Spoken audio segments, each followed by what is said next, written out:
Vocabulary difficult लगती है क्या और ग्रामर भी डिफिकल्ट लगती है तो फिर भैया वेट क्यों कर रहे हो। आपको मालूम है 2 क्लासेस चल रही हैं, 3:30 बजे वोकैब की क्लासेस चल रही है और शाम की 6 बजे इंग्लिश की क्लासेस चल रही है अनअकैडमी प्लेटफॉर्म पर। उसके लिए क्या करना है, अनअकैडमी लर्निंग ऐप डाउनलोड करना है, मेरा नाम ढूंढना है विशाल परियार, मैं मिल जाऊंगा, मुझे फॉलो कर लेना। फॉलो करके मेरी प्रोफाइल में आएंगे और वहां पर स्पेशल क्लासेस के टैब में जाकर सारी की सारी क्लासेस आपको दिख जाएंगी, जाके उन क्लासेस को नोटिफाई कर लो। ये काम कर लो जल्दी से अभी फटाफट। बाकी डिस्क्रिप्शन में भी लिंक लगा हुआ है करंट में चल रही क्लासेस का, आप वहां से भी जाकर अपनी क्लासेस को नोटिफाई कर सकते हैं। फटाफट से करो और सीखते हैं 3:30 बजे वोकैब और शाम के 6 बजे ग्रामर को अच्छे से। Wish you all the best.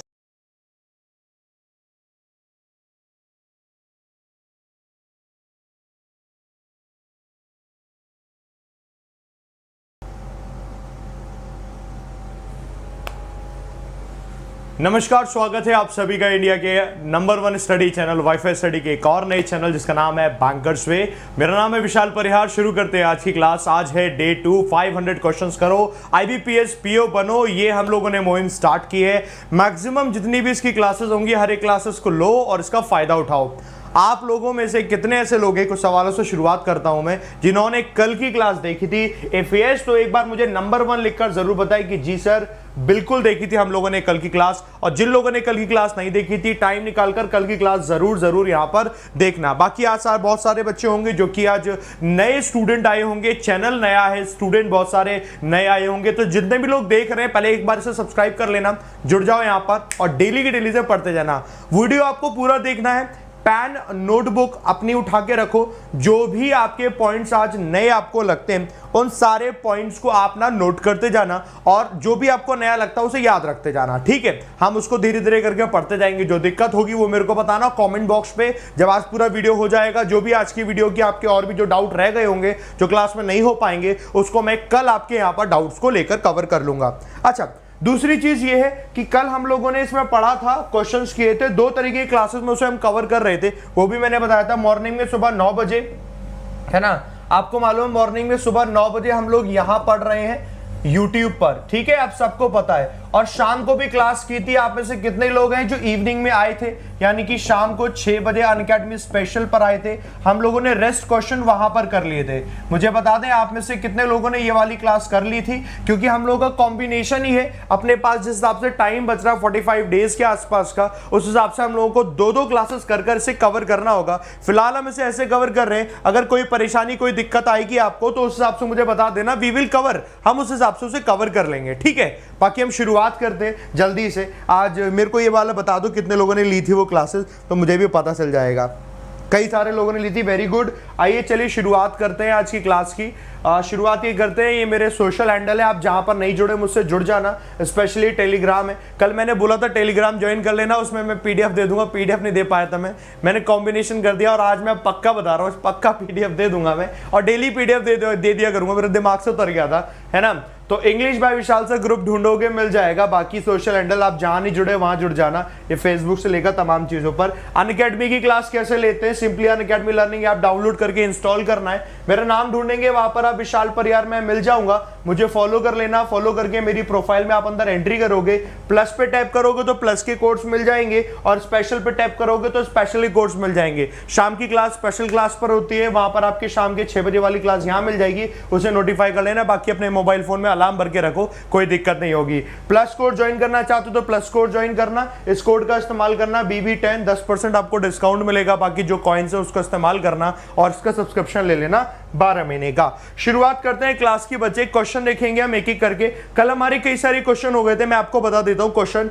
जैसे कि कल हम लोगों ने एरर डिटेक्शन किया था, नंबर 1। नंबर 2 क्या था कि शाम को जब हम पढ़ रहे थे तो वहां पर हम लोगों ने वर्ड स्वैप के कई सारे क्वेश्चन किए थे। एंड वर्ड स्वैप के क्वेश्चन इस तरीके से मैं कई तरीके के क्वेश्चन लाता रहूंगा बीच बीच में, ताकि वो आपका कंप्लीट बनता चला जाए, है ना। तो वही क्वेश्चन हम यहां पर भी करते हैं। शुरुआत करते हैं, क्वेश्चन में दूंगा आपको, मैं 1 मिनट का टाइम दूंगा करने के लिए। देखकर किसी को घबराना नहीं है, जो नए पॉइंट मिलेंगे उसको लिखना है कि भैया ये वाला हमारा नया पॉइंट है। हमेशा दिमाग में रखो यार कि इंग्लिश है, उसे तो आप कर ही लोगे और चुटकियों में कर ले जाओगे, ये चीज आप अपने दिमाग में रखनी है, ठीक है। शुरू करते हैं जल्दी से सेशन को। जल्दी से जितने स्टूडेंट देख रहे हैं एक बार जरा थम्स अप दे दो, जल्दी से फटाफट से। जितने स्टूडेंट देख रहे हैं फटाफट से थम्स अप दे दो। थम्स अप दे दोगे मेरे को पता चल जाएगा कि हाँ सेशन को स्टार्ट कर रहे हैं हम लोग और सभी लोग एकदम रेडी हैं। फर्स्ट क्लास तरीके से, ठीक है। क्वेश्चन मैं आपको दिखाता हूं, question for you guys and here it is.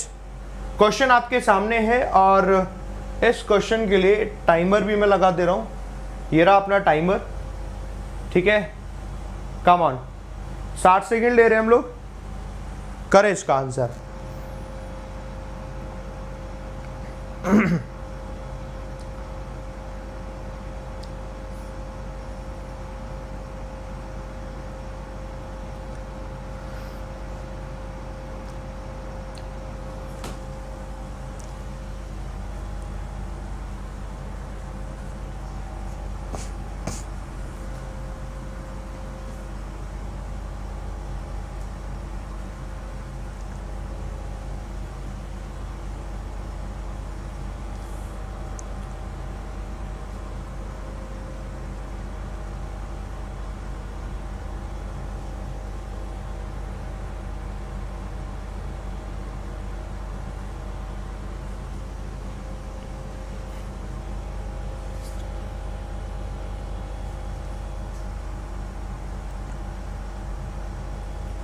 चलो अपना टाइम्स अप हुआ, इसे हम खत्म करते हैं। और आप लोग मेरे को बताओ, देखो यार ABCD करके मत बताना कि किसमें गलती क्या गलती है, आप एग्जैक्टली वर्ड बताना कि इस वर्ड में गलती है, इस वर्ड में मेरे को लगता है कि एरर है, उस वर्ड को हम ढूंढेंगे। बड़े ध्यान से सुनो क्या लिखा है।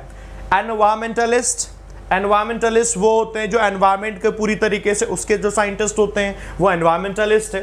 एनवायरमेंटलिस्ट से वो ये कहते हैं that after the pandemic has hit the country all this केम, जब कंट्री को इस पैंडेमिक ने हिट किया, ये सब कुछ आया, all this came to a halt, तो ये सारी की सारी चीजें हॉल्ट हो गई। Came to a halt, come to a halt, जिसका मतलब क्या होता है कि वो सारी की सारी चीजें रुक गई। As mask, gloves, face shields, PPE kits are made of plastic, ये सब प्लास्टिक से बनी हुई होती है for protection from the virus, जो कि वायरस से प्रोटेक्शन देती है।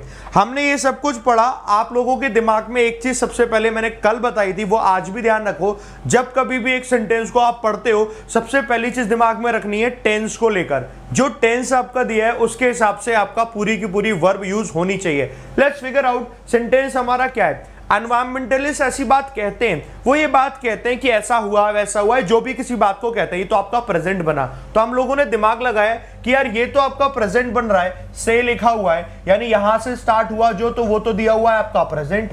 ये प्रेजेंट बन रहा है, प्रेजेंट बनते बनते सब पूरा प्रेजेंट में होना चाहिए, ऐसा कोई जरूरी नहीं होता है। हम डायरेक्ट और इनडायरेक्ट नरेशन नहीं पढ़ रहे हैं कि जहां पर आपने बचपन में पढ़ा था कि सेंटेंस अगर प्रेजेंट में है तो सब प्रेजेंट में होगा, क्योंकि उसके द्वारा जो बात कही गई, अगर वो पास की बात को बता रहा होगा तो आपको पास में लिखना पड़ेगा। जैसे इसमें पता है गलती क्या आई है, जैसे आपने कहा एनवायरमेंटलिस्ट कहते हैं कि after the pandemic has hit the country, जब कंट्री को पैंडेमिक ने हिट किया, उसके बाद बहुत सी चीजें क्या हो गई, रुक गई, हॉल्ट हो गई। तो ये बात तो पास्ट ही बोली जा रही है ना, ये भी यहां पास्ट बोला जा रहा है, ये भी यहां पर पास्ट ही बोला जा रहा है। मेरे को ये बात बताओ सब लोग, समझ आई कि नहीं समझ आई? ये बात तो पास्ट ही बोली जा रही है ना, किसी भी हाल में प्रेजेंट में तो नहीं कर सकते कि जब कंट्री को पैंडेमिक हिट करती है तो सब कुछ रुकता है। ना ना ना, ये पास्ट की बात है। जब कंट्री को पैंडेमिक ने हिट किया तो ये सब कुछ रुक गया। बात तो पास्ट ही होगी, किसी भी कंडीशन में प्रेजेंट में नहीं आ सकती। अगर ऐसा होता है तो यानी कि हमें इस चीज को क्लियर रखना होगा कि हमें रटना नहीं है, बिल्कुल भी हमें बिल्कुल रटना नहीं है, एकदम से क्लैरिफाई करके समझ के आंसर करना है। आपने समझा यहां पर कि यार ये बात पास्ट की ओर रखी है तो दोनों पास्ट में होना चाहिए। केम सेकंड फॉर्म है, हैज और हिट तो प्रेजेंट परफेक्ट है, आपका रॉन्ग हो जाएगा, सेकंड फॉर्म लगानी पड़ेगी। सेकंड फॉर्म भी इसकी हिट ही होती है तो हिट आ जाएगा, यानी गलती पहले यहां पर आई, समझ आई? वर्ब की फर्स्ट फॉर्म भी हिट होती है, सेकंड फॉर्म भी हिट होती है और थर्ड फॉर्म भी हिट होती है, तीनों इसकी फॉर्म हिट ही होती है। हिट हिट हिट, इसको याद रखिएगा।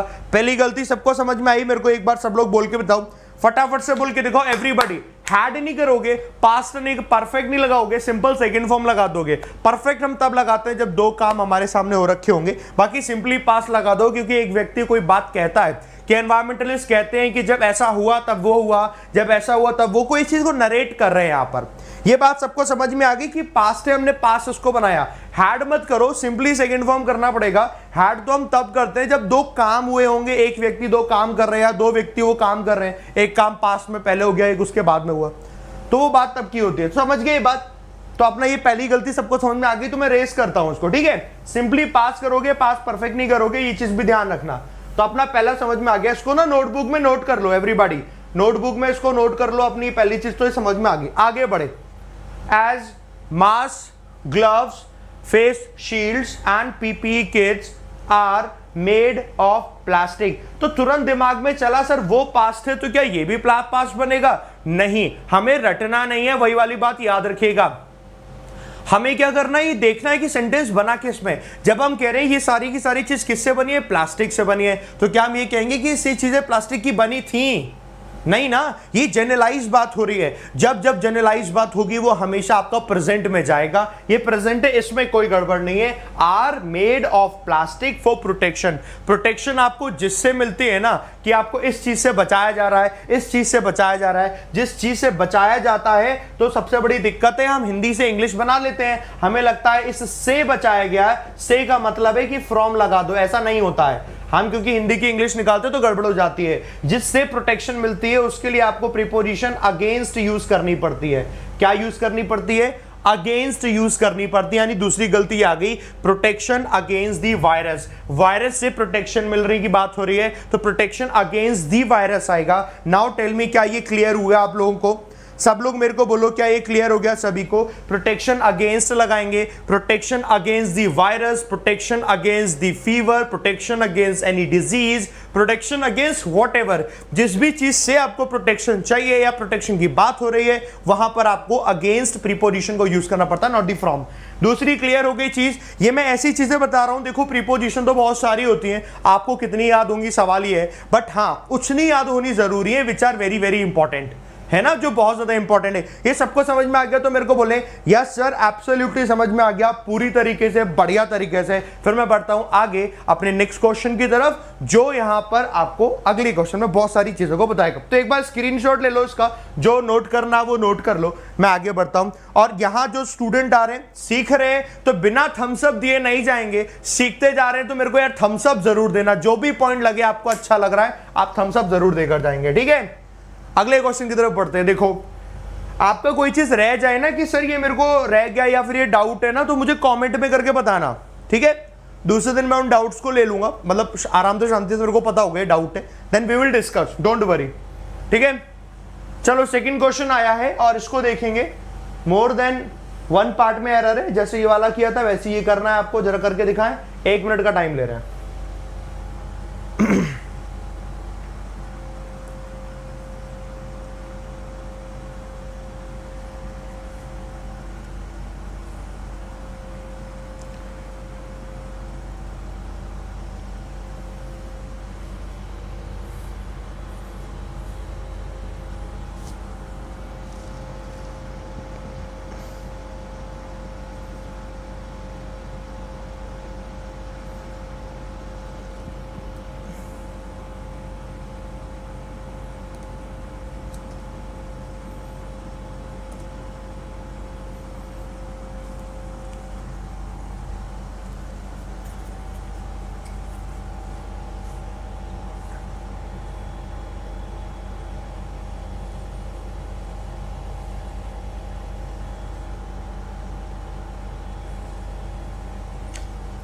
टाइम्स अप, समय खत्म हो गया। आओ जरा इसे देखते हैं। आप लोग मुझे अपना कमेंट करके फटाफट से बताओ क्या आप लोगों ने लगाया है। ABCD मुझे समझ नहीं आता, मेरे को बिल्कुल समझ नहीं आता, ना मेरे को फर्क पड़ता है। वर्ड बताओ किस वर्ड में गड़बड़ लगती है।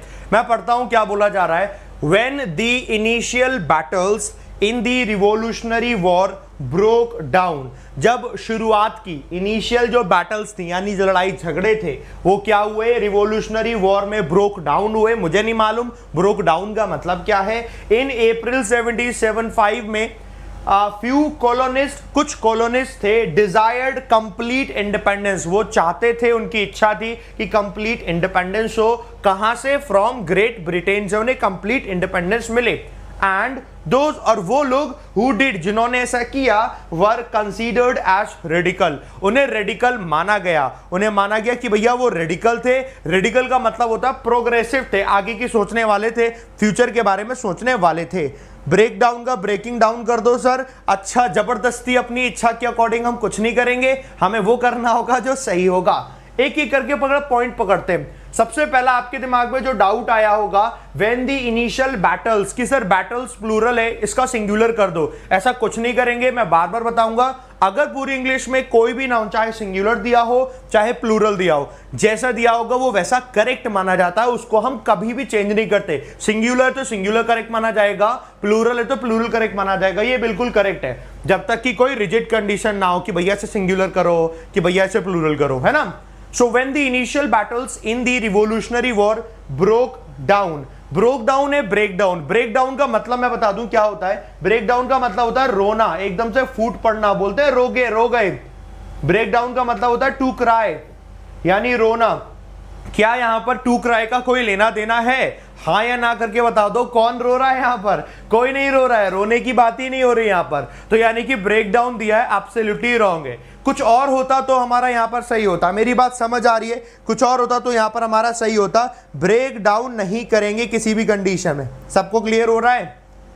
अब मैं बताता हूं क्या कर सकते हैं, वो हम देखकर समझते हैं कि क्या कर सकते हैं। When the initial battles in the revolutionary war dash in April 1775 में वो इनिशियल बैटल्स क्या सामने आए। इनिशियल बैटल्स हमें सामने देखने को मिले। कुछ ऐसी तो होगा कि कुछ चारों तरफ बैटल देखने को मिल रहा है, लड़ाई झगड़े देखने को मिल रहे हैं, वो सामने देखने को मिल रहा है, तो ब्रेक डाउन नहीं होता, वो ब्रेक आउट होता है। वो ब्रेक डाउन नहीं होता, वो ब्रेक आउट होता है। ब्रेक आउट का मतलब होता है टू एमर्ज, एमर्ज होना, उभर के सामने आना। मैं लिख दे रहा हूं, ब्रेकआउट का मतलब होता है एमर्ज होना। ये आप लोग बच्चे लिख लो, ब्रेकआउट का मतलब होता है एमर्ज होना, उभर के सामने आना। So when the initial battles in the revolutionary war broke out in April 1775। गलती यहां पर आ गई फ्रेजल वर्ब की। सवाल अब ये कि सर फ्रेजल वर्ब की गलती को हम कैसे पहचानेंगे ग्रामर में? You can not identify the error in the question until or unless you learn those phrasal verbs, जब तक कि आप उन्हें याद नहीं कर लेते अच्छे से। अब याद करने के लिए क्या करना पड़ेगा? आई ऑलरेडी टोल्ड यू कि उसके लिए फ्रेजल वर्ब्स की पीडीएफ को डाउनलोड कर लो, याद कर लो। मैंने फ्रेजल वर्ब की पीडीएफ ऑलरेडी दी हुई है, आप जाइए vishalpariyar.com पर, वहां डाउनलोड्स में जाना, डाउनलोड्स में वोकैब के अंदर जाओगे, फ्रेजल वर्ब की पीडीएफ, इडियम फ्रेजेस की पीडीएफ, होमोफोन्स की पीडीएफ, ये पीडीएफ पड़ी हुई है, जाके डाउनलोड कर लो। डेली क्वेश्चंस देता हूं प्रैक्टिस के लिए, जाकर उसकी प्रैक्टिस करो। ये करो, मैक्सिमम अपने आप को एक्सप्लोर करो। जितनी मेहनत कर लोगे उतना सही रहेगा, उतना अच्छा ज्यादा सीख जाओगे। You have sufficient time, use your complete time. समझ गए? ये अपनी बात यहां तक अपनी क्लियर हो गई। चलो अब आगे बढ़ चलते हैं बच्चे, दूसरी गलती पहचान लेते हैं। पहली गलती हमने पहचान ली, ब्रोक आउट यहां पर हो गया था। आगे बढ़े, दूसरी इतनी कमाल की बात बता रहा हूं जो यहां पर मैंने एरर दिया है, जो जनरली दिमाग में आपके किसी के आया ही नहीं, मैं यहां पर इतनी देर से देख भी रहा हूं। वो दूसरी गलती देखो क्या है।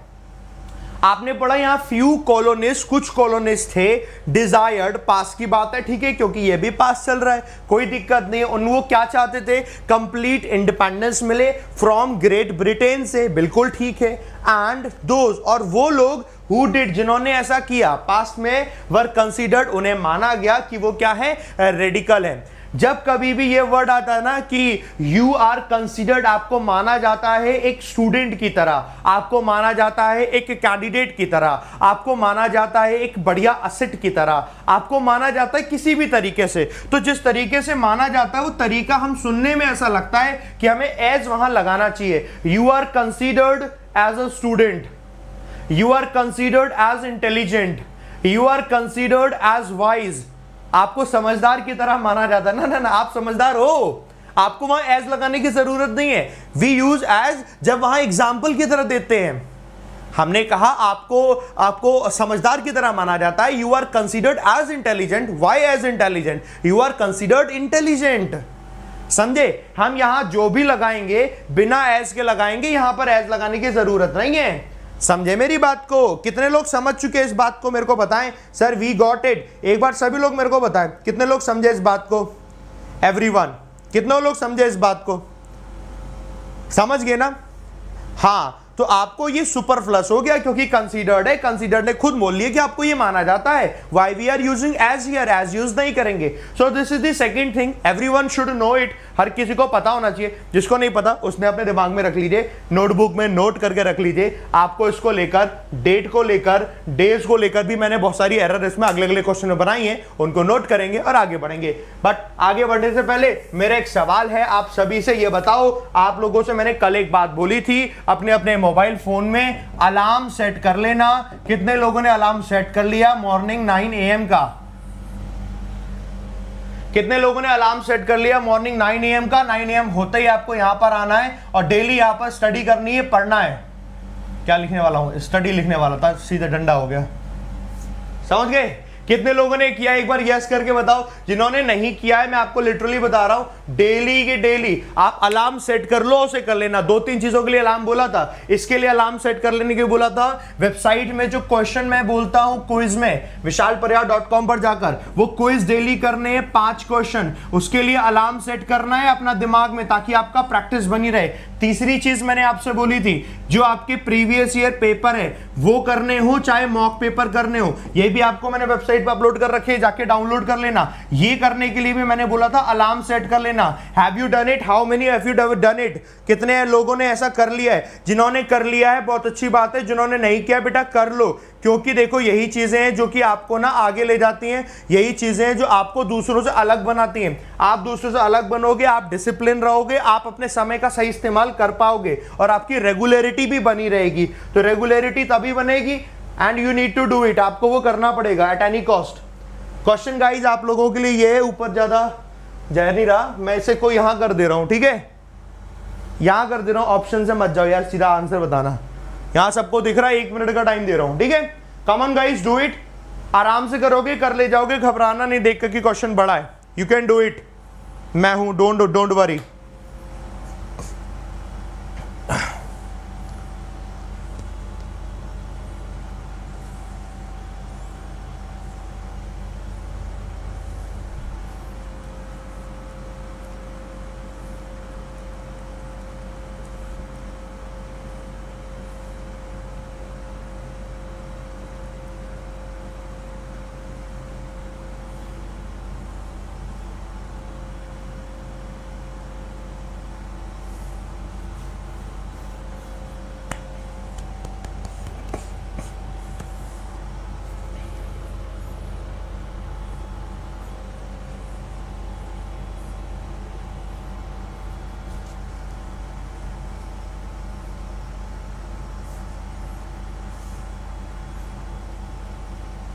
टाइम इज अप, समय खत्म हो गया। हाँ ओके, इसको हम इधर रख कर लेते हैं, समय खत्म हो गया। आप लोग मेरे को बताओ क्या आप लोगों ने लगाया है, ABCD करके जो लगाना है वो सारी की सारी क्लासेस सब बताओ। कफ्स हो जाएगा, रेस्पिरेटरी हो सकता है, कोड हो सकता है, कॉन्टेजियस हो सकता है। Let's start reading.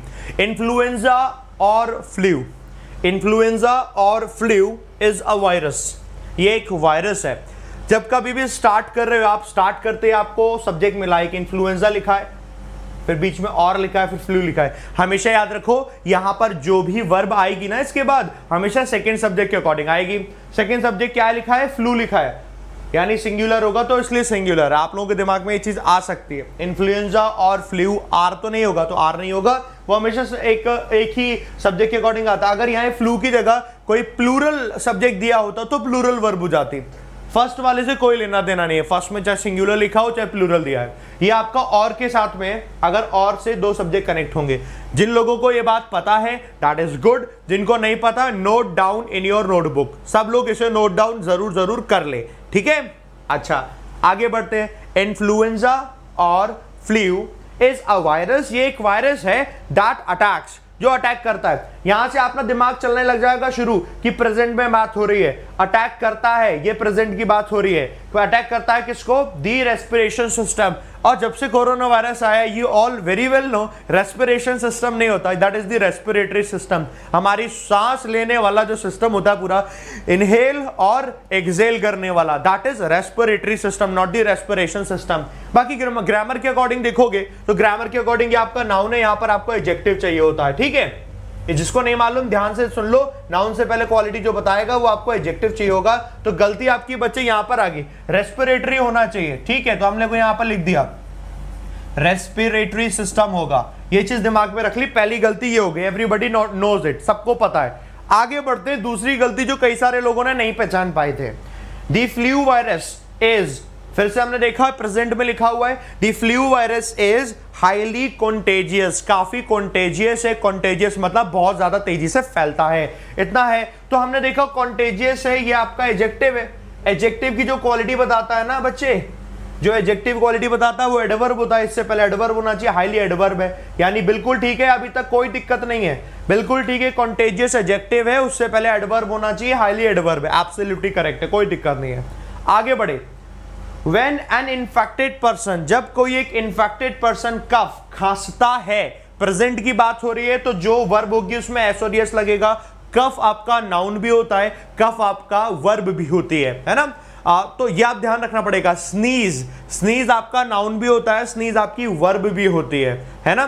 तो ये आपको ध्यान रखना पड़ेगा। तो वर्ब की तरह यूज हो रखा है, सब्जेक्ट आपका सिंगुलर है, एन इन्फेक्टेड पर्सन एक की बात हो रही है, इसलिए कफ में एस लगा हुआ है। An infected person coughs, infected person sneezes छींकता है, इन्फेक्टेड पर्सन जब टॉक्स बात करता है, सब में एस लगेगा। जब वो बात करता है तब क्या होता है, रेस्पिरेटरी जो ड्रॉपलेट्स होते हैं, जो बूंदे निकलती है ना, रेस्पिरेटरी ड्रॉपलेट्स जो होती हैं, आर, ये प्लूरल है, प्लूरल यहां लिखा, वर्ब वो भी प्रेजेंट में, आर जनरेटेड, तो वो जनरेट होती है, रेस्पिरेटरी ड्रॉपलेट्स बनती हैं। सेंटेंस पैसिव में रेस्पिरेटरी ड्रॉपलेट्स बनती हैं, कोई ड्रॉपलेट्स खुद तो कोई काम नहीं कर रहे, जब खुद कोई काम नहीं कर रही होती तो पैसिव बनेगा, थर्ड फॉर्म लगेगा। वो जनरेट होती हैं और ट्रांसमिट होती हैं, यानी बदल जाती है, ट्रांसमिट होती हैं, कहां पहुंच जाती है, ट्रांसमिट होकर एयर में पहुंच जाती है। तो जब कोई चीज अगर किसी एक जगह से दूसरी जगह जा रही होती है तो हम वहां उसके लिए ट्रांसमिट लिखा हुआ, ट्रांसमिट से पता चल रहा है कोई चीज, रेस्पिरेटरी जो ड्रॉपलेट्स तो ट्रांसमिट हो जाते हैं एयर में, तो एयर में जाके वो घुल जाते हैं। जब कोई एक नाउन दूसरे नाउन में एंट्री करता है ना, तो ऐसी कंडीशन में वहां इनटू यूज करते हैं, इन यूज नहीं करते। और यहां पर इन लिखा हुआ है बच्चे, ये गलती हो जाएगी, यहां पर क्या होना चाहिए, इनटू होना चाहिए। समझे मेरी बात को, क्या होना चाहिए, इनटू होना चाहिए। Transmitted into the air, air में ट्रांसमिट हो जाती है, एंड कैन बी इनहेल्ड, और उसको इनहेल किया जा सकता है, यानी कि इनहेल का मतलब शरीर के अंदर चली जाएगी सांस के जरिए। Can be inhaled bye anyone, किसी के भी द्वारा, नियर बाय, जो उसके आसपास होगा। So this is the scenario we have. Error, error कहां कहां आया, पहला एरर बच्चे आपका आया वो रेस्पिरेटरी सिस्टम में, दूसरा एरर आया आपका इनटू द एयर में। नाउ टेल मी एवरीबॉडी, क्या ये सबको समझ में आया? I tried my best level कि आपको अच्छे से समझ आए। फिर भी इसमें कुछ भी आपको लगता है कि सर ये दिक्कत है, ये परेशानी है, मेरे को अभी बताओ, या फिर आप कमेंट में बता देना। जो लोग इसे ऑफलाइन देखेंगे वो लोग उसे कमेंट में बता देना। I will go through the comment box, उसमें जो जहां जैसे जैसे दिक्कत होंगी ना, we will make a session, और उस सेशन में हम वो सारी की सारी चीजें ले लेंगे। We can make a doubt session 2, तो उनको हम डाउट सेशन टाइप बना लेंगे। So we can do it, ठीक है। सबको जहां समझ आ गया, एक चीज भी आपको समझ में आ गई तो मेरे को जरूर बोले, और मेरे को एक बार थम्स अप देकर सभी लोग बताएं, सभी लोग और सब लोग सीख गए। फिर हम आगे बढ़ते हैं अपने अगले क्वेश्चन की तरफ, है ना। सबको समझ में आ गया, मेरे को थम्स अप जरूर दो। और यार ये क्या देख रहा हूं मैं, 2200 लोगों ने थम्स अप दिया है, 3700 लोग देख रहे हैं, 2200 लोग have given me thumbs up, only 2200 लोग have given me thumbs up. What about the rest of you? सबको अगर समझ आया तो सब लोग thumbs up दो। आप लोग thumbs up दोगे तो वो मेरा response में जो मिलेगा आपकी तरफ से, क्लास में स्टूडेंट response देते हैं, give me response like how I am going through, कैसे जा रहा हूं मैं, कैसे पढ़ा रहा हूं, I must be knowing, and this is the feedback of my class. ये मेरी क्लास का फीडबैक है ना। And feedback should be nice, feedback nice होगा तभी तो आपके लिए काम का होगा, नाइस नहीं होगा, पता नहीं चलेगा मेरे को तो कैसे काम चलेगा यार। थम्स अप दे दो फटाफट से, जल्दी से, ठीक है। ये लो अपना अगला क्वेश्चन, है ना। हमने बड़े अच्छे से सीखना है बिना परेशानी किसी चीज की दिक्कत के। लो अगला क्वेश्चन बड़े ध्यान से देखेंगे, we will take 1 minute, 60 second लेंगे, फिर से करेंगे, ठीक है। चलो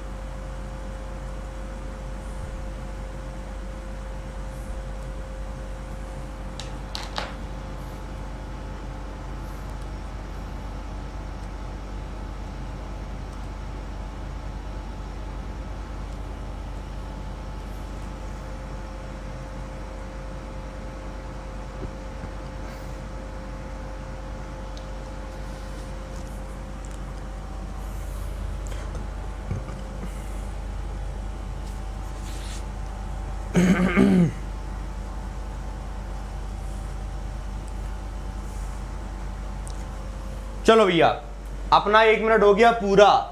1 मिनट तक मैं बिल्कुल शांत रहता हूं, उसके बाद फिर मैं आराम समझाऊंगा आपको सब पूरा समझ में आएगा। देखो क्या लिखा हुआ है, मैंने आपको बोला था डेट से लेकर तमाम चीजों से लेकर मैं बहुत सारी चीजें बताऊंगा जहां पर गलती करके पूछ लिया जाता है। पढ़ते हैं इसमें क्या बोला है। ऑन नाइट ऑफ दिसंबर 2 1943 की नाइट पर, कई सारे लोग एट नाइट बोल रहे हैं, वेरी गुड, शाबाश शाबाश, अपनी पीठ को थपथपा लो ऐसे करके, एट नाइट बोल रहे हैं। रटना बंद कर दो, रट्टू तोता आसपास है, फुर्र करके उसे उड़ा दो, एट नाइट जबरदस्ती है, एट नाइट। अभी बताता हूं, रुको। On night of December 2 1943 the Germans, जो जर्मन्स थे, बॉम्ब्ड अ की अलाइड पोर्ट, एक की अलाइड पोर्ट को उन्होंने बॉम्ब यानी वहां पर बम फोड़ दिया। एक इंपॉर्टेंट, काफी महत्वपूर्ण एक अलाइड पोर्ट था इन बारी, इटली जगह का नाम है।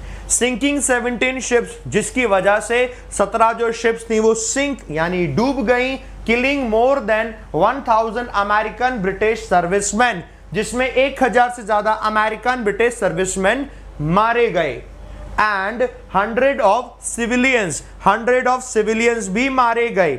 अच्छा, ये अब को पढ़कर आपको एक गलती जरूर समझ में आई होगी कि जब कभी भी हम बात करते हैं 100 of, 1000 of, billion of, million of, dozen of, तो ऐसी कंडीशन में अगर वहां कोई भी अगर डिजिट नहीं दी 100 से पहले, मिलियन से पहले, बिलियन से पहले, 1000 से पहले, तो उस कंडीशन में आपको यहां एस लगाना ही होगा। कहने का मतलब यह है, जो 100 ऑफ लिखा है, 100 ऑफ ना लिखकर यहां पर 100 ऑफ लिखा होना चाहिए था। समझ रहे हो मेरी बात? 100 ऑफ लिखा होना चाहिए। That is the one thing you should all know. और इनफैक्ट मुझे पता है कि आप लोगों को पता होगा ये, जिसको नहीं पता कोई दिक्कत नहीं है, जिसको पता है, जिसको नहीं पता उसको नोट कर लेना। एक सेकंड रुको जरा, जिसको नहीं पता वो नोट कर लेना, ठीक है? और जिसको पता है तो कोई दिक्कत ही नहीं है। दूसरी गलती देखो यार, दूसरी गलती बड़ी कमाल की गलती है, सुनो। जब हम करें ना ऑन नाइट ऑफ दिसंबर 2, हम एट नाइट पता है कब लगाते हैं? एट नाइट हम तब लगाते हैं कि क्या कर रहे हो आज रात को तुम, फॉर एग्जाम्पल क्या कर रहे हो आज रात को तुम, तो आप ये तो लगाते हो what are you doing tonight, या आप लगा देते हो what are you doing at tonight, नहीं ना? जब हम ये कहते हैं कि रात को मैं अपना काम स्टार्ट करूंगा, रात को मैं ये सारे प्रोजेक्ट कंप्लीट कर लूंगा, तो आप तभी तो यूज करते हो at night I will do it, at night I start working on it, at night I will call you, at night I will prepare all the things, at night में ये करूंगा, इन दी मॉर्निंग में ये करूंगा। In general we use at night, in the morning, in noon. Getting my point? कब at और in जो generalise करते हैं वो तब यूज करते हैं। रात को ऐसा करेंगे, रात को हम लोग मूवी देखेंगे, हम ऐसा काम करेंगे, जो भी कुछ करेंगे, जो भी करें eight night in general form और इन जनरल सेंस, सिर्फ और सिर्फ जनरल में, नॉट एवरीवेयर। इसीलिए रटना नहीं है, एट की कोई गलती नहीं है, गलती इसमें दूसरी है। जब कभी भी हम कहते हैं किसी दिन की बात, 2 दिसंबर की रात को एक कत्ल हुआ, एग्जाम्पल 2 दिसंबर की रात को ऐसा हुआ, 3 दिसंबर की दोपहर ऐसा हुआ, उस दिन के ऐसे में ऐसा हुआ, वहां इन, एट, ऑन कुछ नहीं काम आएगा। वो जो नाइट है ना, वो एक दिन की तरह काम हो रही है, एक इवेंट की तरह बन जाएगी, यानी वो एक इवेंट बन गया, वो सिनेरियो बन गया। जब वो कोई चीज से इवेंट और सिनेरियो बन रही है ना, तो आप लगाते हो ऑन और उसके बाद आप लगाते हो आर्टिकल द, ऐसे। On the night of December 2, on the night of December 2, यानी वो एक इवेंट बन गया। 2 दिसंबर की रात, 2 दिसंबर की रात is a event, is an event basically. तो वो एक इवेंट बन गया, इवेंट की तरह काम कर रहा है। ये वैसे काम नहीं कर रहा है कि आपने सोच लिया कि वो नाइट है तो एक्चुअली नाइट की बात हो रही है। Getting my point? मेरे को बोलो सर गेटिंग योर पॉइंट। सब लोग मेरे को बोलो सर समझ आ गया, तो सब लोग मेरे को बोलो सर समझ आ गया। On the night of December 2 1943 the Germans मतलब वो लोग, जर्मनी के लोग। दूसरी चीज और मैं बता दूं काम की, आप लोगों के दिमाग में यह भी आ सकता है सर बॉम्ब्ड अ की अलाइड पोर्ट लिखा हुआ है ना, तो इसके बीच में भी कुछ लगा दो। ऐसा किसी के दिमाग में आ रहा होगा कि बॉम्ब ऑन अ की allied port, bomb at a की अलाइड पोर्ट, मतलब बॉम्बिंग कर दी वहां पर, ऐसा कुछ नहीं लगाते। बॉम्ब के बाद कोई प्रीपोजिशन नहीं आती, बॉम्ब के बाद ऐसी कोई प्रीपोजिशन नहीं होती। मैं आपको एक एग्जांपल देता हूं, देखो बहुत बढ़िया बात बोल रहा हूं, नोट कर लो इसको, नोट कर लो। एक दो एग्जांपल दूंगा। नंबर 1, जैसे आपने लिखा इस तरीके से, हमने कहा ऐसे, दे बॉम्ब्ड द शिप, उन्होंने शिप में क्या है, बम फोड़ दिया, शिप में बम फोड़ दिया, शिप को बम से उड़ा दिया, यही तो इसका मतलब हुआ। दे बॉम्ब द शिप, आपको they bomb on the ship, they bomb in the ship, they bomb at the ship, they bomb over the ship, they bomb whatever the preposition, no preposition is required, कोई preposition नहीं लगेगी, keep it in your mind. The same we find such sentences, अगर इसकी जगह हमने ऐसे लिखा होता, दे अटैक द बस या they attack the ship, for example ship को ही लिखते हैं, उन्होंने शिप पर अटैक किया।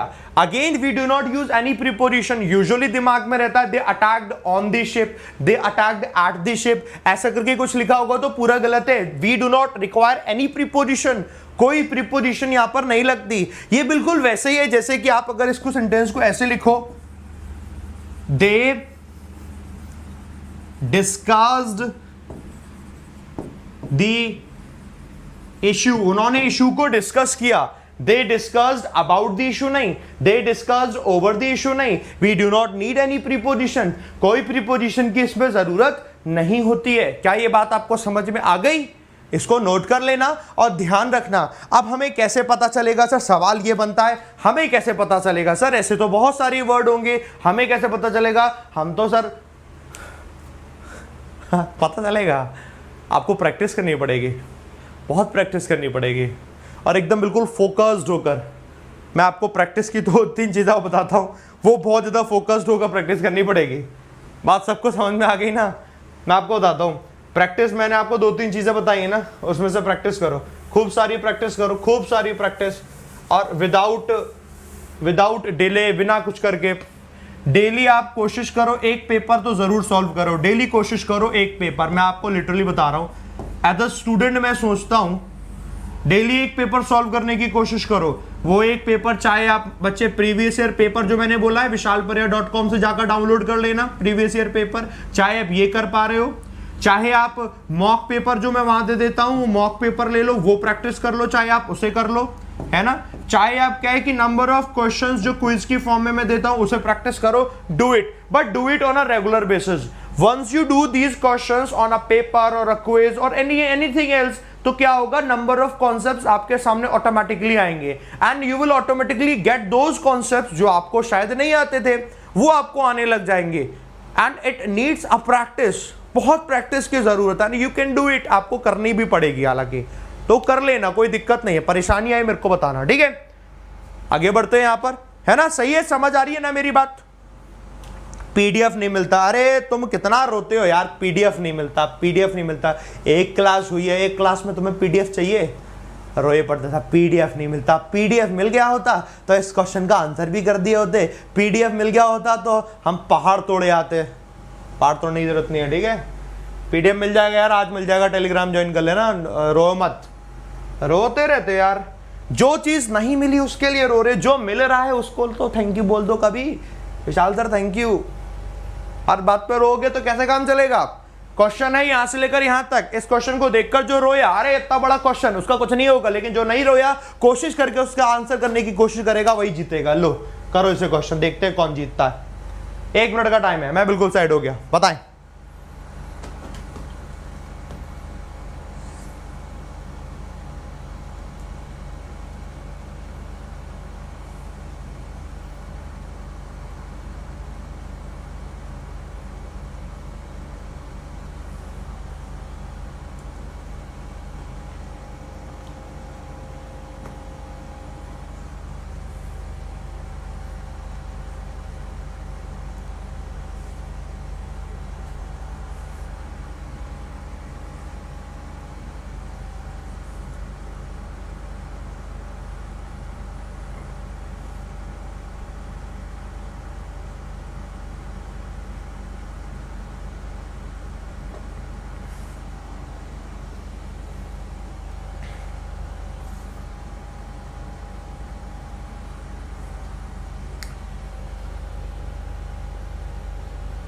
चलो भैया, टाइम्स अप। इस क्वेश्चन को देखकर कितने लोगों को लगा अरे यार ये कैसा खतरनाक सा भयानक सा क्वेश्चन है? वैसे मैं आपको बता दूं, इतना आसान सा क्वेश्चन है, इसे आप देख के करोगे ना बड़े आराम से कर लोगे। आपका कोई भी क्वेश्चन ना एग्जाम में डिफिकल्ट कब आपको लगने लगता है? नंबर 1, या तो उसकी वोकैबुलरी बहुत डिफिकल्ट हो। नंबर 2, जो वहां पर नेम दिए हैं वो डिफिकल्ट टाइप के दे दिए जाए। नंबर 3, आपको आता ही ना हो। तो जब हम ये कंडीशन करेंगे नंबर 3 आपको आता ही ना हो, तो उसमें तो खैर कुछ नहीं कर सकते, लेकिन आता है उसके बावजूद अगर कोई चीज डिफिकल्ट लग रही है तो उसका हमें सोल्यूशन निकालना पड़ेगा। उसका सोल्यूशन क्या है? आओ ढूंढो जरा क्या डिफिकल्ट है। यहाँ पर बड़ा आसानी से कर पाते हो जब ऐसे क्वेश्चन जहां पर वोकैब डिफिकल्ट होती है ना, एरर बड़े आसानी से दिए होते हैं हमेशा एग्जाम में। हमेशा देखना, इन दी अर्लियर हिस्टोरिकल टाइम्स में जब टाइम लिखा होता, चाहे टाइम्स लिखा है, सिंगुलर लिखा हो चाहे प्लूरल, कोई फर्क नहीं पड़ेगा, क्योंकि कुछ हमें पता ही नहीं है कि सिंगुलर करना है कि प्लूरल करना, तो जो दिया है करेक्ट माना जाएगा। In the earlier historical times the whole of the eastern part of the Balkan Peninsula, जो पूरा का पूरा ईस्टर्न पार्ट था, ये नेम आ गया कैपिटल लेटर में दिया है तो नेम है बाल्कन पेनिनसुला का। बिटवीन, दो की बात हो रही है, between the Danube and Aegean, तो between the Danube and the Aegean, इन दोनों के बीच में जो वो पेनिनसुला है बाल्कन पेनिनसुला, was known, वो जाना जाता था, किसके नाम से जाना जाता था? ये भी टी कैपिटल, ये नाम ही तो है, दैट थ्रेशिया, ये नेम दिया हुआ है, इसके नाम से जाना जाता था। जब कभी कोई व्यक्ति कहता है कि he is known as the god of cricket, तो हम एज लगाते हैं। He is known as the god of cricket, he is known as फलाना डिमका, he is known as whatever, जो भी हम लगाएंगे नोन के बाद आपको एज लगाना पड़ेगा। इस तरीके से जाना जाता था। जैसे कंसीडर के बाद एज नहीं लगता, वो मैंने आपको बता दिया, बट नोन लगाओगे तो यहां पर बिना एज के से बना नहीं पाओगे, ये भी आपको दिमाग में रखना है। तो यानी गलती कहां मिली? अगर इसकी जगह ऐसा लिखा होता तो करेक्ट बन जाता, ऐसे करके वॉज नोन एज थ्रेशिया, थ्रेशिया की तरह वो जाना जाता था, मतलब जाना जाता था, इससे करके सेंटेंस यहां तक बना। मुझे बताओ सबको समझ आया कि नहीं? मतलब it looks quite difficult but actually it is very easy, you have to be very very focused, आराम से कर ले जाओगे। आगे बढ़े, ये ईस्टर्न पार्ट की बात हो गई, ठीक है, जो कि बाल्कन पेनिनसुला का था।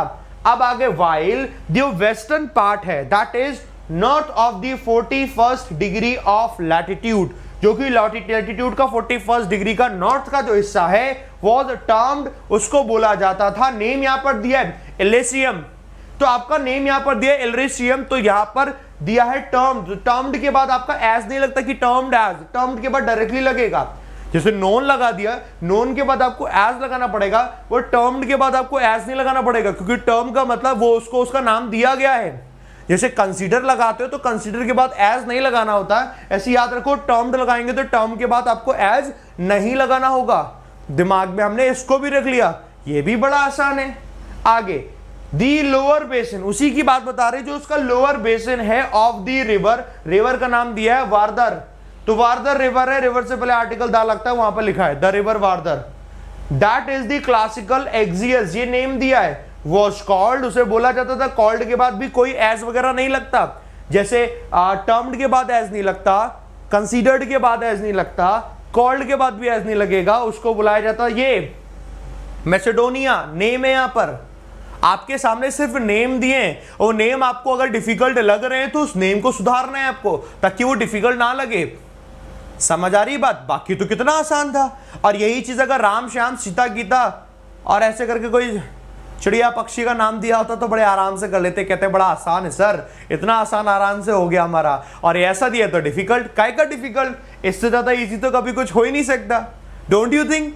तो हमेशा आपको दिमाग में ये रखना है कि जो भी आ रहा है we have to be focused, क्या बोला जा रहा है दिमाग पहले मैं लगाऊंगी, फिर कोशिश करूंगा, ये करूंगी, समझ रहे मेरी बात को? इसको दिमाग में रखना, कर ले जाओगे। चलो ये अपना समझ में आया सबको? मुझे बोले जी सर समझ में आ गया, ये क्वेश्चन में बहुत सारी चीज आप सीख गए हो, बढ़िया तरीके से सीख गए, तो मुझे बोले जी सर सीख गए हैं, बढ़िया तरीके से समझ आ गया है, थम्स अप देंगे। अगला क्वेश्चन की तरफ मैं बढ़ता हूं, बट थम्स अप जरूर देंगे, समझ आया तो। I want your thumbs ups, मुझे आपके लाइक बटन चाहिए ज्यादा ज्यादा चाहिए। जो लोग यहाँ पहली बार आए हैं, नहीं देख रहे हैं, सब्सक्राइब कर लेना, जुड़ जाना, बाकी थम्स अप जरूर जरूर देते जाना। आपके थम्स अप है जो सेशन को और ज्यादा बढ़िया बनाते हैं, एनर्जेटिक बनाते हैं। विशाल सर को भी बहुत मजा आता है फिर पढ़ाने में। तो ये सारी की सारी चीज करते जाना। बाकी मोबाइल फोन में 9 बजे का अलार्म भर के रखना, ध्यान रखना, ठीक है।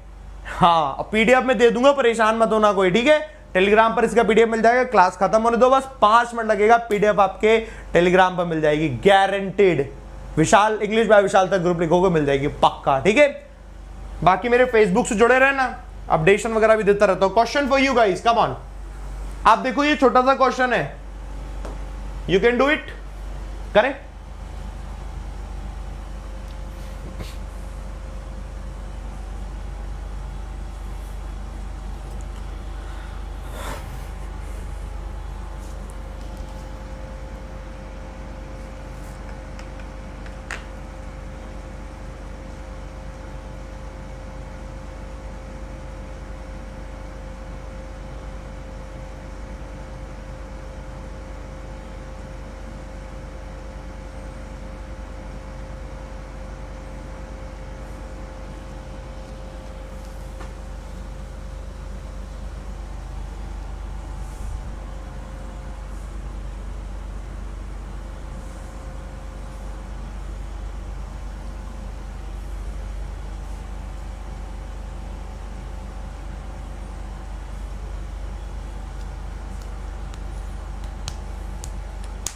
चलो भैया, टाइम्स अप, समय खत्म। अब बस मेरे को ये बताओ कि आप, अरे इतना बड़ा कैसे हो गया भाई, ये तो मनमानी कर रहा है। मनमानी नहीं करने देंगे किसी को। इसको देखकर आप लोग देखना कितने लोगों ने आपने सही किया। आप मेरे को बताओ किसको क्या क्या लगता है वो बताओ। दी प्राइम मिनिस्टर करेंगे, अच्छा ठीक है, उनको सबको देखते हैं। Prime minister Narendra Modi appealed, past आ गया, यहां से हमें पता चल गया, ये तो पास्ट आ गया। Appealed to all state environmental ministers, सभी स्टेट एनवायरमेंटल मिनिस्टर्स से उन्होंने अपील की एट अ फंक्शन, एक फंक्शन में, इन विज्ञान भवन में, इन अप्रैल में, टू रिडक्शन करने के लिए ऑफ कार्बन एमिशन का, बाय क्या करके, by cycling 1 day every week, हर वीक में एक दिन साइकिलिंग करके इसका रिडक्शन किया जा सकता है, कार्बन एमिशन को कम किया जा सकता है। आपको एक चीज तो सबको समझ में आ गई होगी कि यार इतना हमने पढ़ा, सबसे पहली चीज तो कि यार ये पढ़ने में एनवायरमेंटल मिनिस्टर कौन होता है, क्या कोई एनवायरमेंटल मिनिस्टर होता है क्या? एनवायरमेंटल मिनिस्टर कोई नहीं होता है, एनवायरमेंट मिनिस्टर होता है, ठीक है। जैसे होमली मिनिस्टर नहीं होता है, होम मिनिस्टर होता है, सेम एज एनवायरमेंटल मिनिस्टर नहीं होता है, एनवायरमेंट मिनिस्टर होता है। सबसे पहले हमें टर्म्स को समझना होगा। तो पहली गलती तो यार बच्चे यही आ गई, जो कि बड़ी आसान सी चीज है और इसे आप सब लोगों को पहचान लेना चाहिए था।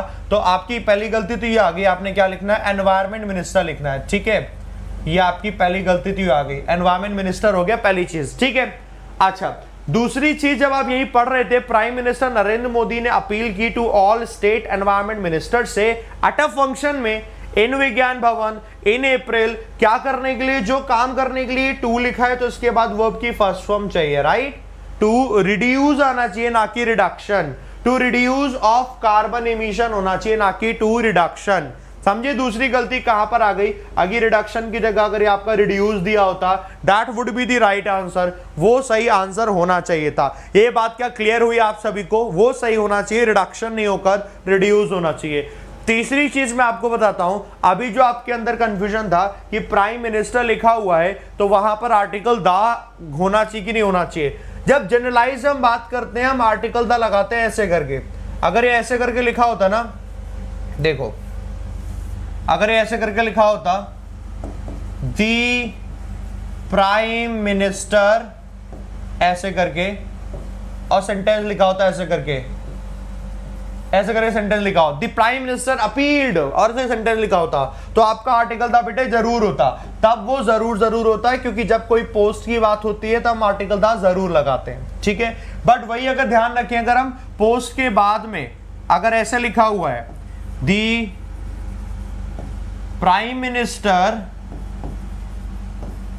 और आगे नेम दिया हुआ नरेंद्र मोदी, कोई भी नेम दे रखा है ना, किसी भी नेता की बात, किसी भी पोस्ट की बात हो रखी है ना, अब ऐसे करके जब नेम दे रखा होता है ना, तो ऐसी कंडीशन में आर्टिकल दा नहीं लगाते। अब ये नेम आ गया प्राइम मिनिस्टर नरेंद्र मोदी, तो आपका आर्टिकल दा नहीं लगेगा, तो आर्टिकल दा नहीं लगेगा, तब यही ठीक होगा प्राइम मिनिस्टर नरेंद्र मोदी, क्योंकि वहां पर नेम आ गया। और आप जरा यहां देखोगे तो यहां ऐसा ही है, प्राइम मिनिस्टर नरेंद्र मोदी, आपको आर्टिकल दा की जरूरत नहीं है। बट न्यूज़पेपर में आपको एक कंडीशन और देखने को मिल सकती है। वो कंडीशन ऐसी होती है, वो ऐसे लिख देते हैं, लिखते हैं द प्राइम मिनिस्टर, ठीक है, the prime minister comma, the prime minister comma, फिर लिखते हैं वो नेम इस तरीके से, नरेंद्र मोदी, फिर आगे ऐसे करके सेंटेंस बनाते हैं। तो जब कभी ऐसे करके दिया होगा ना कि दी प्राइम मिनिस्टर, यानी कोई भी आपकी पोस्ट दी हुई है, तो आपका आर्टिकल दा लगा हुआ है, बिल्कुल ठीक होगा। पर ध्यान रखना वो कॉमा लगाकर बीच में नाम दिया होगा और आगे सेंटेंस बन रहा होगा वर्ब से, जो भी बन रहा होगा, तो तब ये एडिशनल इंफॉर्मेशन मानी जाती है। तो एडिशनल इंफॉर्मेशन जब ऐसी कंडीशन में होगी तो आर्टिकल दा करेक्ट होगा, मतलब कॉमा लगा हुआ है, एडिशनल इंफॉर्मेशन इस तरीके से होगी, तब वो आर्टिकल एब्सोल्युटली करेक्ट होगा, तब कोई गड़बड़ नहीं होगी। न्यूज़पेपर में इस तरीके की सिचुएशन भी आपको बहुत ज्यादा मिल जाएगी। आपको ना इसके लिए पहले से वेल अवेयर रहना पड़ेगा, दिमाग में एकदम रखना पड़ेगा कि कोई दिक्कत ना हो बिल्कुल किसी भी तरीके से। क्या ये बात सबको समझ में आ गई? मुझे बोले जी सर, बिल्कुल समझ आ चुकी है। ये कॉन्सेप्ट है, अपने नोटबुक में नोट कर लेना सब लोग। Everybody should note it on your notebook, everybody, है ना, हर कोई इसे नोट कर लो। कोई दिक्कत कोई परेशानी आए तो मेरे को बताना। समझ गए? यहां तक सीख लिया सब लोगों ने? आओ आगे बढ़ते हैं। बेटा फॉर रिडक्शन नहीं आएगा, अभी मैं क्वेश्चन पे आ रहा हूं। कई सारे लोग पूछ रहे हैं इन अप्रैल फॉर रिडक्शन कर दो सर, टू रिड्यूस मत करो। हमेशा याद रखो, जब कभी भी हम किसी वर्क की बात करते हैं ना, मैं यहां लिख दे रहा हूं, ये कंफ्यूजन भी आपका क्लियर हो जाएगा। जब कभी भी हम किसी वर्क की बात करते हैं ना, कि फॉर एग्जांपल मैंने आपसे कहा कोई काम करने के लिए, तो जब कभी मैं आपसे कहूंगा, कहीं लिखा हुआ है सैड से, कहा किसी ने, रिक्वेस्ट करी किसी ने आपसे कि भैया ये काम करो, आपने को किसी ने ऑर्डर दिया कि ये काम करो, अपील लिखा हुआ, आपका किसी से अपील करी ये काम करो। तो जब आप किसी से कुछ कहते हो कि भैया प्लीज आप ऐसा करो, तो आप उससे कुछ काम करने के लिए कहते हो, कोई काम करने के लिए कहते हो कि वो कोई काम करे। तो जब वो काम करने की बात हो रही होती है तो बेटा वर्ब ही लगाओगे आप, तो आप ऐसे फॉर और नाउन नहीं लगाओगे, वो आपकी फॉर्मेशन ग्रामेटिकली रॉन्ग होती है। तो आपको वहां काम करने की बात हो रखी होती है तो आपकी वर्ब ही लगती है, टू प्लस वर्ब की फर्स्ट फॉर्म। इस चीज को याद कर लो, जिसको नहीं पता हो वो उस चीज को याद कर लो। जब कभी बोला जाए कि आपसे कहा जाए कोई काम करने के लिए, so you should use two plus verb first form, not anything else. कुछ और यूज नहीं करेंगे, वो आपका रॉन्ग होता है उस कंडीशन में। क्या है, समझ में आ गया? तो मेरे को बोले जी सर समझ में आ गया। समझ गए? डन? हाँ, ये बताया है बेसिक टू हाई में। चलो बहुत बढ़िया बताया है। आज के सेशन में हमने इतना सब कुछ सीखा है। शाम को मिलेंगे हम। 2-3 चीजें ध्यान रखो जो आपको अपनी हैबिट बनानी है। नंबर 1, सुबह 9 बजे का अलार्म भर लो अपने मोबाइल फोन में। आप में से हर वो बच्चा जो एक्चुअली सीखना चाहता है तो मोबाइल फोन में अलार्म भर के रखो। आपका लेट होना बहुत बड़ा नुकसान आपको हो सकता है। क्यों नुकसान कर रहे हो? सिर्फ 45 दिन बचे हुए हैं। Don't waste your single second there. आप बिल्कुल भी इसमत होने मत दो। बिल्कुल जितना टाइम 9 बजे आ गए सीखे, 9, 10, 11 या 3 क्लास हैं, इंग्लिश, मैथ्स, रीजनिंग, फटाफट से पढ़ा, बस आपको कुछ करना ही नहीं है। उसके बाद जो प्रैक्टिस के लिए हम लोग बताते हैं वो प्रैक्टिस करो, चाहे वेबसाइट की प्रैक्टिस, चाहे क्विज की प्रैक्टिस, टेलीग्राम पे प्रैक्टिस, जहां जहां से आपको बोलते हैं प्रैक्टिस, वो प्रैक्टिस करो। अपने आप को एनालिसिस करो, खुद का सेल्फ असेसमेंट, कितना मैं सीख रहा हूं कितना नहीं। विशाल सर बोलते हैं उससे मैं सीखता भी हूं कि नहीं सीखता हूं। एवरीथिंग चेकआउट करो अपने आप को, बस सीखो, ठीक है? ये सब आप काम करो। बाकी आप में से जो भी बच्चे मुझसे नहीं जुड़े हुए टेलीग्राम पर जुड़ जाना।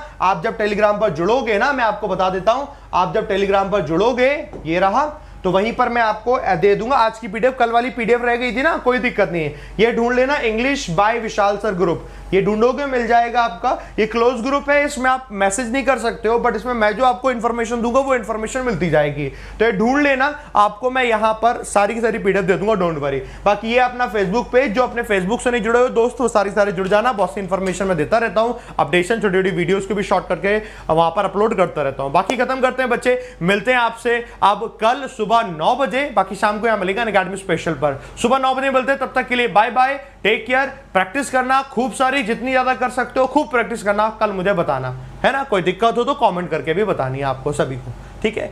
लव यू ऑल, जय हिंद, जय भारत। वोकैबुलरी डिफिकल्ट लगती है क्या, और ग्रामर भी डिफिकल्ट लगती है, तो फिर भैया वेट क्यों कर रहे हो?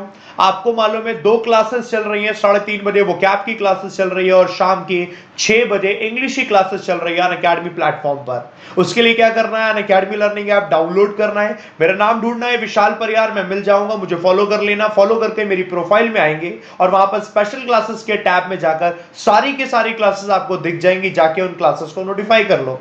ये काम कर लो जल्दी से अभी फटाफट। बाकी डिस्क्रिप्शन में भी लिंक लगा हुआ है करंट में चल रही क्लासेस का, आप वहां से भी जाकर अपनी क्लासेस को नोटिफाई कर सकते हैं। फटाफट से करो और सीखते हैं 3:30 बजे वोकैब और शाम के 6 बजे ग्रामर को अच्छे से। Wish you all the best.